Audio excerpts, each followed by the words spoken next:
Joto. Saya Muhammad Saleh Pak Joto. Salam kenal Pak. Salam kenal. Pak Joto yo gagah tenan. Kakak juga ditawa. Menikah Pak Joto. Saya itu sebenarnya nyalek dari partai PSI. Oh ya. Nomor 8 DPRD. Jadi dapil saya itu Turi, Tempel, Sleman, Pakem, Cangkringan, Ngaglik, Ngemplak, Kalasan, Prambanan. Itu 9 kecamatan. Nah kebetulan ini kan daerah Mulungan itu masuk Sleman. Ya, masuk Sleman. Kelurahannya apa nih? Kelurahan ini Sendang Adi. Sendang Adi. Ya. Oh, jadi banyak sendangnya ya? Ya. Sama Mas Adi? Enggak. Oh enggak? Ada sendangnya Sing Adi. Oh, Adi itu apa? Adi itu berharga. Berharga. Sendang sing Sendang berharga. Adi itu sendang yang berharga. Oh. Jadi ini saya itu bagaimana untuk mendengar UMKM itu keinginannya apa? Maksudnya keinginannya mesti modal, Pasti. latihan, terus kesempatan apa gitu ya. Jadi di sini sudah lama. Ya sudah sekitar 5 tahun. 5 tahun. Ya. Mantap. 24 jam nih. Enggak. Cuma Sampai jam 12 malam aja. Nanti kalau sore sudah ganti pecel lele. oh, Kalau pagi kita anggilnya dari jam 7 pagi sampai jam 3. Jam 3 kita Pecel lele. ganti pecel lele. ikannya ikan laut apa ikan laut Ya apa? untuk sementara baru lele sama ayam aja. Gambarnya ada tenggiri apa Mas? Gambarnya ada itu ada udang. Ada udang Mbak ya. Mungkin belum. ketersediaan lelenya nggak masalah ya. Ya sementara ini lancar-lancar aja. Kalau di daerah Ngemplak Utara itu kan banyak pembibitan ikan, termasuk ikan nila, lele juga banyak.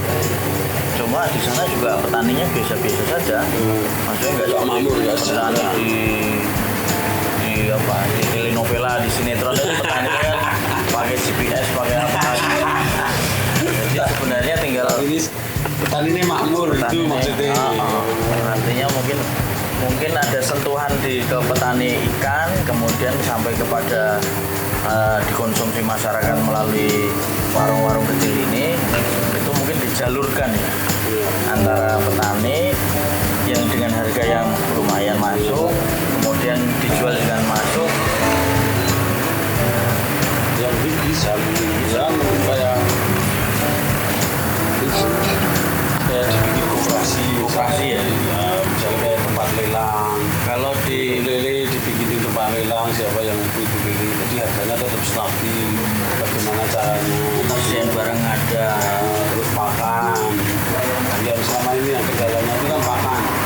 Karena pakan itu kadang naik pakannya nggak mau turun. Oh, kalau naik nggak mau turun. Iya. Kalau di programnya kita dari PSI Pusat itu ada hilirisasi.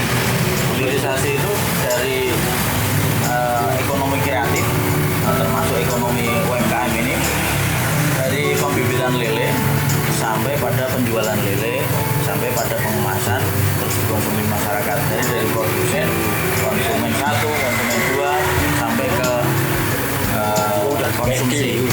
Maksudnya enggak, tapi kalau ikannya ini nggak bisa kan gitu. maksudnya ikannya diolah dengan bagus supaya murah, diterima di pecel lele dengan kualitas bagus dan harga yang murah, terus diterima masyarakat itu dengan kemudahan-kemudahan. Nah, artinya itu namanya disebut hilirisasi dari dulu, dari jualannya, dari pertama pembibitannya sampai pada terakhir.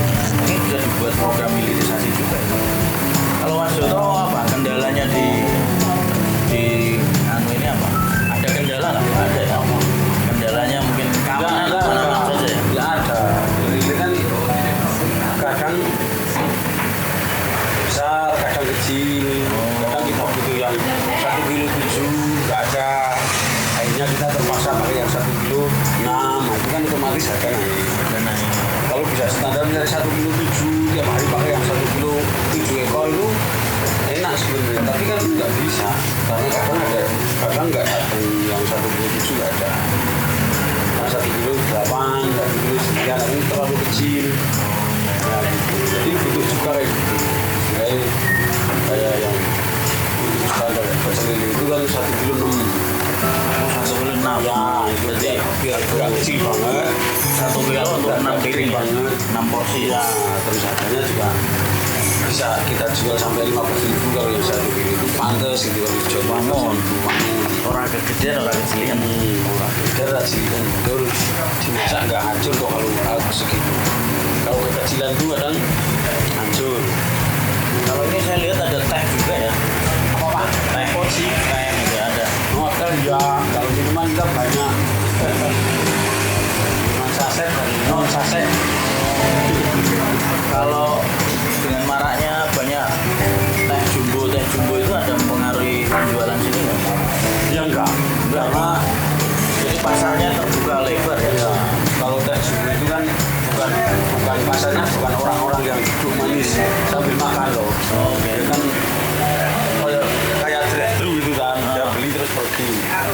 Jadi sebenarnya itu tinggal menciptakan produk apa yang tidak menggeser produk apa irisan dari konsumennya angkringan ya. Iya. Saya kira kan gini, setelah ada teh jumbo banyak di pinggir jalan itu, saya kira angkringan jadi rapayu es tehnya. Iya, Padahal kan es teh angkringan ada khas tersendiri ya. Ya karena Ternyata di luar dugaan ada impact pasar sendiri ya. iya.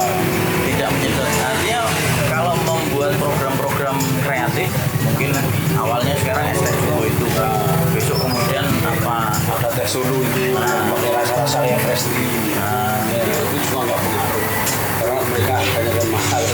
wah ini mahal Ya kalau yang teh solo yang fresh itu kan 10.000 Oh iya.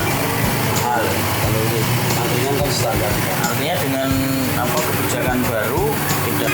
Kalau di saya kan dari partai PS ini, partainya anak muda. Yang hari ini 53% itu pemilih pemula, pemilih baru. Artinya kemungkinan saya akan menang. Amin ya. Maksudnya gini, kalau ini partai yang mewakili anak muda, PS itu, kalau yang milih aja anak-anak muda, menang. Karena 53% dari tahun lalu ini adalah pemilih muda. Artinya saya itu kan di DPR di provinsi, itu legislatif ya. Kalau kerja saya itu pembuatan perumusan kebijakan, terus perencanaan, ya merumuskan, merencanakan, terus memonitor, artinya mengawasi. Nah dari sini kan, ini kalau di gampangannya ya ada satu dana besar, kemudian saya buat kebijakannya, kemudian merumuskannya, mengalokasikannya, terus kemudian memonitor, mengevaluasi nih, bener ora tekan masyarakat ini. Ono duit, tak gawe ke program diterima masyarakat, saya kontrol program itu bener nggak? Itu sampai 7M per tahun ini, luar biasa. Sebenarnya di Indonesia lah ya, nggak usah di Indonesia, di Sleman cukup tidak salah pilih, tidak salah alokasi, insya Allah bisa mengubah ekonomi menjadi ekonomi yang menggembirakan, riang gembira. Nah, harapannya Mas Joto sebagai pelaku UMKM di bisnis ekonomi ekonomi kreatif juga bisa ini. Karena ini warung semi, warungnya itu bisa datang orang bisa tukar ide, bisa menggerakkan satu pandangan bersama. Karena saya sering dengar karya-karya kecil seorang seniman itu muncul dari angkringan-angkringan. Sebenarnya ini ya muncul rumusan negara itu dari angkringan. Siapa tahu besok kemudian saya menang. Harapannya jenengan itu? Harapannya saya Gimana? ketika di daerah Sleman itu pemuda-pemudanya itu selalu berkonsentrasi untuk bekerja di Jepang. Tapi mereka itu orientasinya habis sekolah selama kerja di Jepang. Nah kalau bisa itu anak-anak muda seperti ini pengusaha. Jadi pengusaha. Jadi bekerja. Baik itu UMKM atau apa. Karena saya lihat mereka itu jadinya Mentalnya kalau diajak bekerja, diajak berusaha itu mereka takut. mungkin ya mungkin masalah Saya satu modal kata Bob Sadino menggodeng Bol. Unggul 2 dijual 2M. ya Mereka juga ya. mereka itu selalu menakutkan ibu karena mereka itu pengennya yang pasti-pasti misalnya kalau kerja di pabrik itu kan satu bulan pasti berapa pasti nah dibilang anak-anak muda ini harapan saya kalau dengan lagi jadi punyalah program Muda di bimbing. kita ini jadi pengusaha Oke. mereka dirubah mindsetnya itu jadi pengusaha bukan hanya bekerja.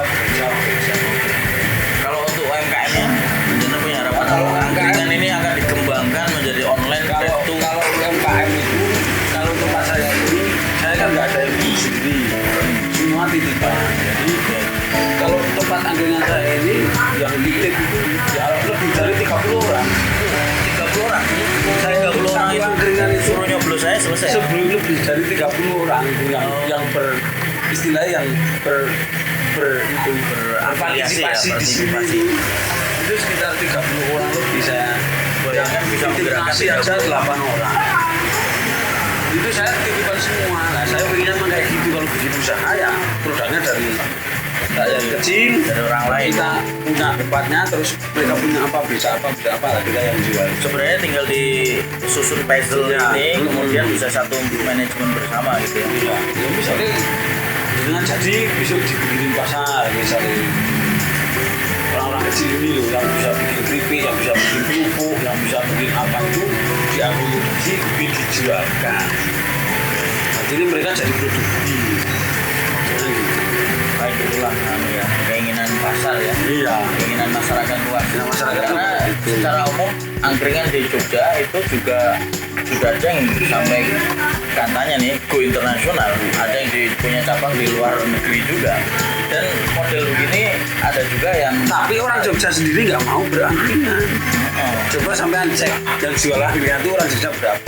oh itulah. Karena angkringan di Jogja. Soalnya kalau di Solo namanya nah di Solo namanya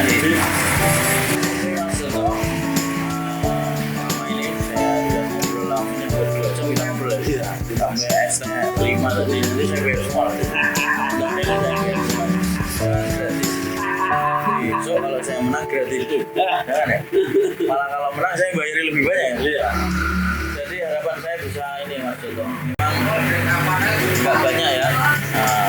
Termasuk urusan-urusan Sleman yang belum selesai itu banyak. Banyak sekali. Urusan air bersih, urusan sampah, urusan apa namanya pemuda. Makanya saya di Partai PSI di Sleman Utara itu dapil 6 provinsi nomor 8 nama Muhammad Saleh itu punya 8 program termasuk program kemandirian desa, termasuk ekonomi kreatif, termasuk UMKM, permodalan ringan nanti bisa di sini. Jadi modelnya ringan. Jadi kayak angkringan itu kan sebenarnya modelnya ringan, semua titipan, tinggal semangat, tinggal bagaimana memikirkan. Kalau masyarakat Jogja sendiri bisa merespon, kalau tidak.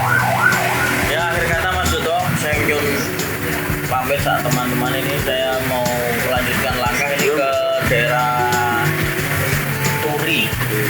Saya minta doanya Mas Joto. Ya, Ini harapannya supaya saya bisa menang. ya, Teman-teman dikabar-kabari. semoga diberi keberkahan Tuhan kalau sudah menang. Amin. Amin.